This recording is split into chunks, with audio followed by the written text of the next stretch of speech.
একটু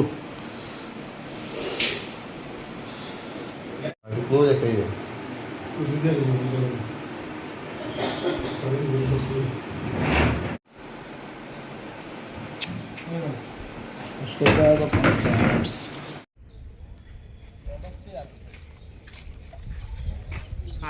গতকালকে রাত্রিতে আমাদের থানার অফিসার সাব ইন্সপেক্টর অর্পণ সাহা, এএসআই মানিককর এবং তাদের সঙ্গে আরও স্টাফ ভেহিকেল চেকিংয়ে ছিলেন।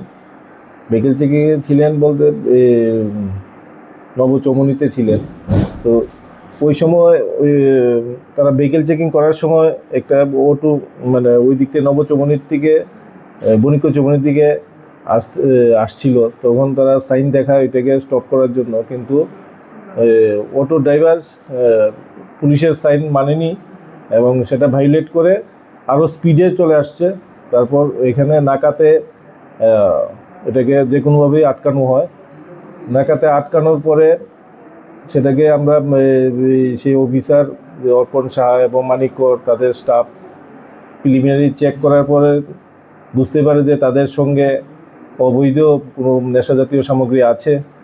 সেই সূত্র মতে আমাকে ইনফরমেশান দেয় এবং ইনফরমেশান দেওয়ার পর আমি সেটা এসডিএম জিরানিয়াকে রিকোয়েস্ট করি একজন এক্সিকিউটিভ ম্যাজিস্ট্রেট পাঠানোর জন্য সঙ্গে সঙ্গে, এবং এফএসএল টিমকেও বলি আসার জন্য স্পটে।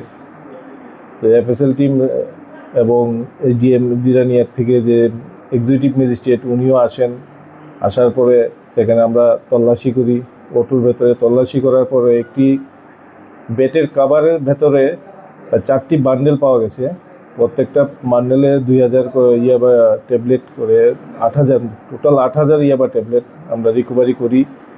এবং তাদেরকে জিজ্ঞাসাবাদে জানতে পারি যে 2 জন প্যাসেঞ্জার ছিল অটোতে। তাদের জিজ্ঞাসাবাদে জানতে পারি যে তারা নাকি সেইগুলি নিয়ে যাচ্ছিল মধুপুরের দিকে। তো যে অটো ড্রাইভার ছিল সে পালিয়ে গেছে, তাকে ধরা সক্ষম হয়নি। এইগুলি সিজ করার পরে এই 8000 ইয়াবা ট্যাবলেট সিজ করার পরে এবং তাদেরকে আমরা থানায় নিয়ে আসি এবং তাদের বিরুদ্ধে আমরা এনডিপিএস অ্যাক্টে একটি মামলা নেই। তাদেরকে আজকে কোর্টে ফরওয়ার্ড করা হয়েছে। उसको जाएगा 5